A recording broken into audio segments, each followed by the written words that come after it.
relato de um delegado de Mato Grosso revoltado com a justiça. A polêmica aumentou. A juíza que negou a internação de um grupo de menores flagrados com drogas respondeu ao delegado. Começou com um fim de semana em Bolívia, cidade mato-grossense com cerca de 30 mil habitantes. Distante, 650 quilômetros da capital, Cuiabá. Um grupo de menores foi Bibi, tá de castigo, Bibi? O que você fez? O Tchequeca pôs você aí? Fala que foi a Tchequeca, pra ninguém processar eu.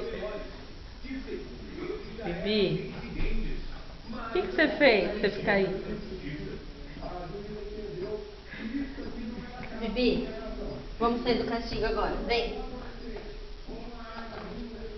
Acabou o castigo?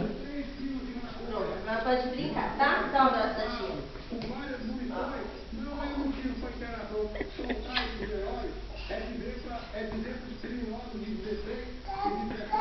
Gente, Nenê ficou de castigo porque derrubou comida na toalha.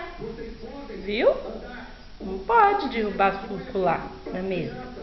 Não fica de castigo. Como que é o castigo? Como que é o castigo, Bibi? Fica lá no cantinho, com a mão pra trás. Mostra pra mim. Mostra. Vai pro castigo. Assim que é no castigo? Ah, que dó, gente. Conta pro tio que é que pode ser de castigo. Onde ficou de castigo? Assim? O teu tá... Assim que eu pus você de castigo? Por quê que eu pus? Você derrubou suco na toalha.